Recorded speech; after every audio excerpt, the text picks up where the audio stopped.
musika at tawanan para po lalo po sa iyo at sa lahat ng mamayang Pilipino. In other words, hello.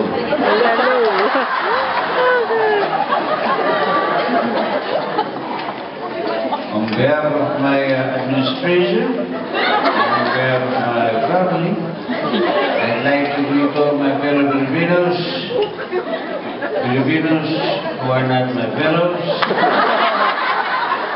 and even fellows who are not Filipinos.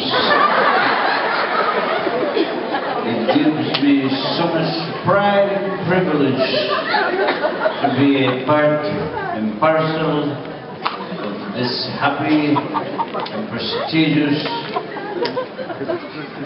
catch.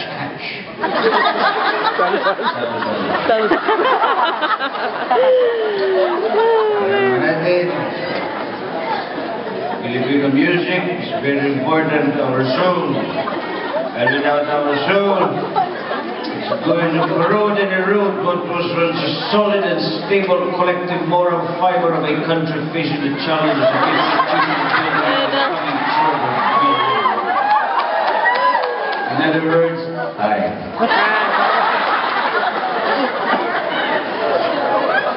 Mga kaibigan, ako po ay narito upang isakatuparan ng pangalawang kahilingan po ni Sarah ay konting kalayaan. Alam naman natin, ibon mang baylayan lumipad, tuloy mo at umiiyak.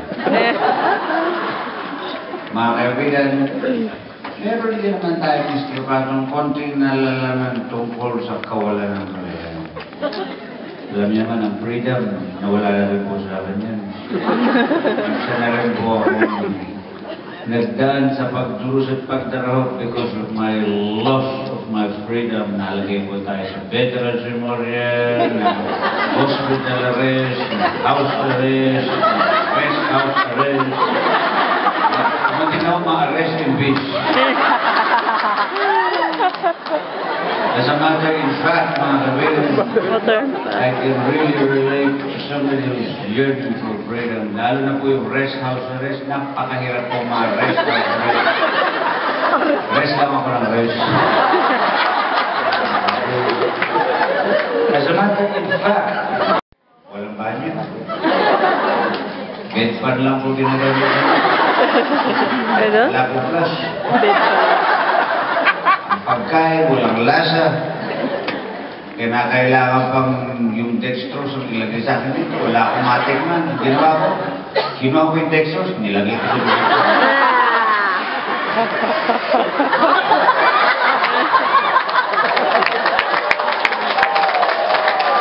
Wala po sarap ng buhay doon. Ang masarap lang sa buhay ko doon sa ospital, pag pinapalitan ko yung catheter ko.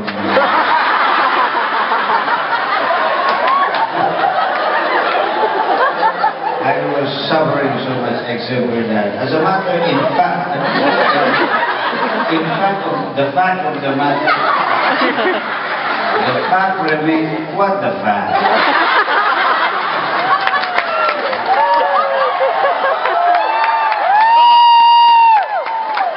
Ngunit nag-move on na po ako, pass is pass, alam niyo naman po na pagpatawad din po natin lahat po ng mga nandira po sa atin, mga krito natin, kapatunayan. Tapak. Sino ba nasa Veterans Hospital?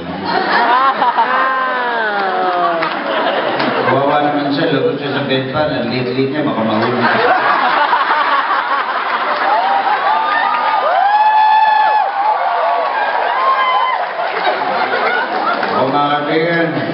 Ay nagdusa sa pagkakapiin sa akin. It was so difficult, but at least it gave me time to ruminate on life's true meaning. And in fact, I finished my first book while I was in prison. I finished reading my first book. It was so difficult because it was a coloring book.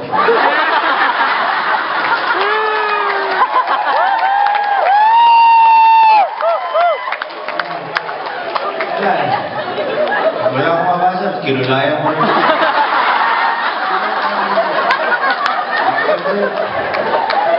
Okay, now I look better.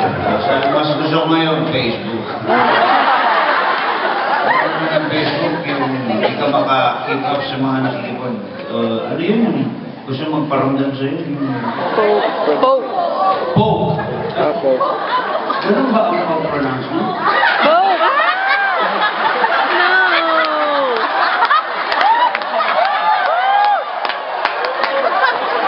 Bakit ganun? Anong spelling?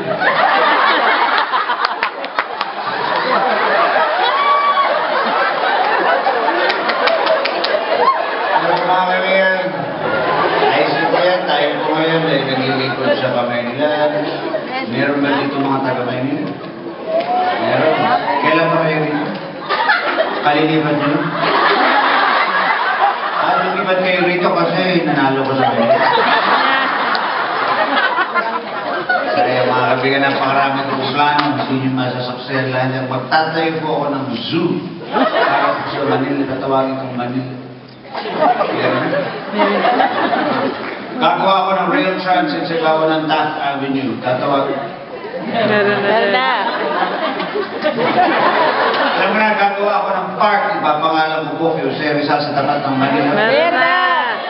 Good, wala na pala akong kailangan.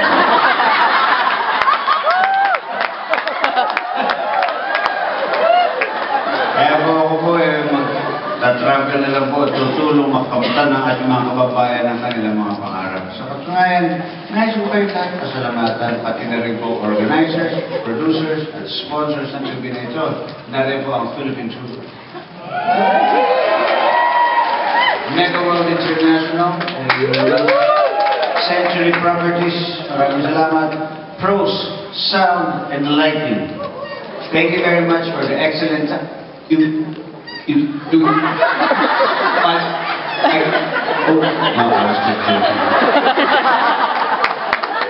Vortex, Philippine Times, Pinoy Radio 92.3 FM 3CCC.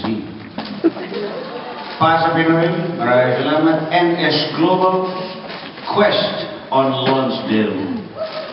Saan po ako tumira? Noong una, nanibago. Di pala hindi na nga naman ako president. Pwede ba ako sa ex-president? Okay lang, kahit wala. Allergic naman ako sa sweets.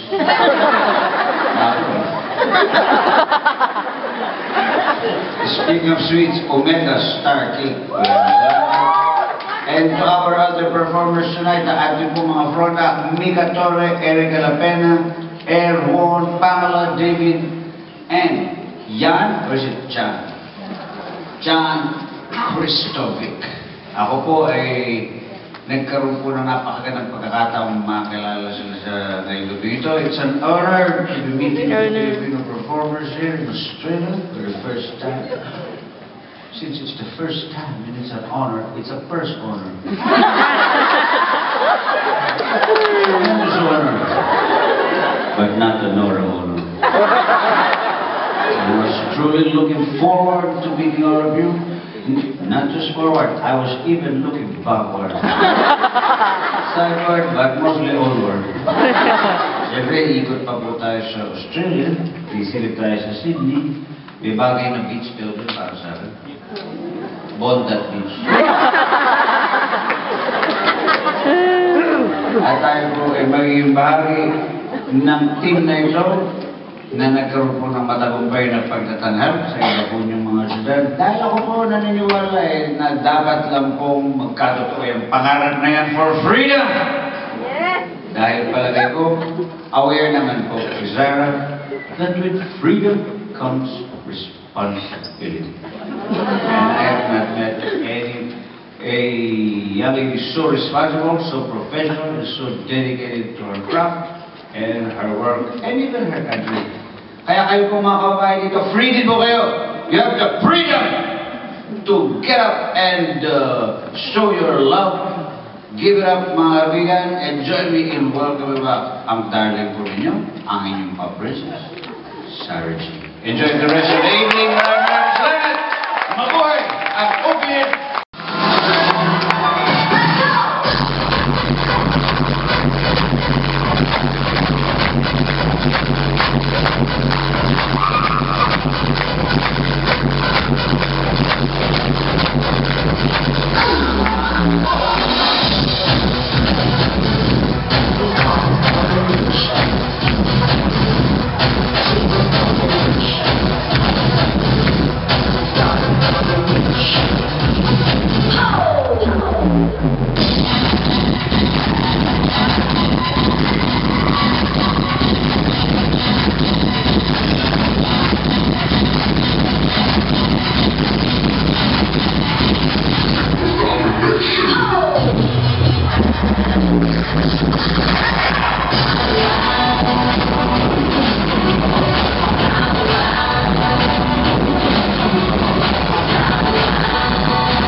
very, very warm welcome and for taking care of us, taking care of my countrymen. Palapakan po natin mga kaibigan.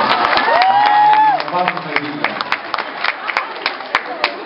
Ako po ay naglalahad sa inyo ngayong gabi nang sinabi ko po noon, noong ako po ay nanungkulan at nanumpa, kayo ang boss ko. Ngunit ngayong gabi, dahil ako po ay bahagi ng paghiling ng pagkakasakatuparan ng ikatlong hiling ng ating kumbida, ang sasabihin ko po, Sarah, ngayong gabi, si Sarah ang boss ko. Pati na rin ang mga popsters. Dahil napakahalaga po ng ikatlong kahilingan ni Sarah. At yan po ay ang love. Hey! Alam na alam ko po dahil kailangan ko rin po niya. Mga kababayan, kaya nga sinabi ko, bago po ako siguro maglahad ng presidential decree na nag-uutos kay Mami Divine na payagan ng magkaroon ng love life sa Sarah. Palagay ko, ako muna ang kailangan magkaroon ng love life. At gagawa po ako ng presidential decree 1, 4, 3. Kasi palagay ko yung talagang matatapos na ang aking termino. Malapit na ako maging ex-president. Ang naipon ko lang ex. Ano naman, hindi naman po nagwagi ang pag-ibig namin ni Corinne, Bernadette, ni Shalani, at saka ni Liz. Pinakamasaklat nga po yung kay Liz. Kasi after a while, sabi nila sa akin, Liz ka dyan. Napakahirap lang kasi. Itong si Liz, alam niyo naman siya ay isang stylist. Kaya nga po, Liz is short for stylist. Hindi po niyang pinapaiba ang aking pong hairdo.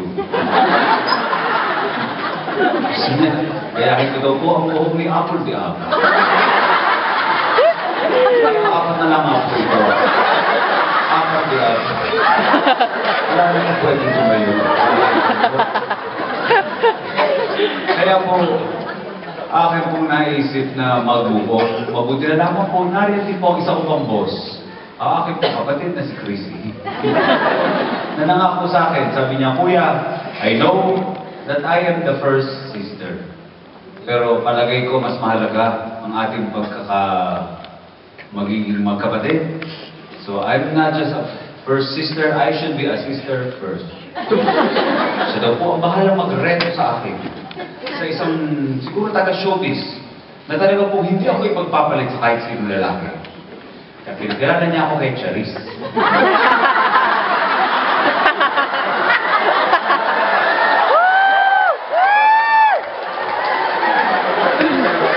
Alam natin po, saan po ang hahantungan? Okay din po siguro ang may makagay ng singer kasi dapat po may mapili na palagay ko kay Sarah ako hihiram ng bagay na team song namin ni Charis. Kasi yung mga ginagawa ko ng team song ng aking po dati mga naging girlfriend, palpak.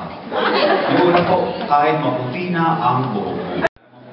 Natirang buhok na puputi. Minsan na naisip ko kung gamitin ang awiting, dadalhin kita sa aking palasyo. Pero masyado naman daw kung mayabang, kailangan daw medyo humble. Isip ko, yun na lang pong paborito sanang team song ng aking mga magulang, yung pong tie a yellow ribbon. Hindi ko tumalang medyo, magoy daw po Bulok daw po ang aking style. Pati nasa panliling daw, bulok din daw po ang aking style. Ako po sinubukan ko magregalo, mag-date, kumain sa labas. Dinegulo ko ng damit, sapatos, hanggang puro ngalat dilaw.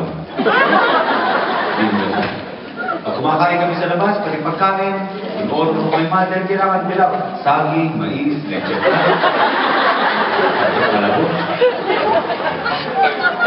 Sinabi ko pa, pag ikaw magkakasakit, kailangan hepatitis.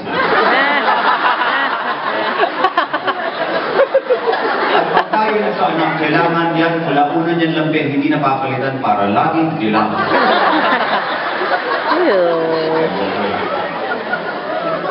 Pero bago po dumating ang panahon, ako'y magkakaroon ng sarili kong pag-ibig.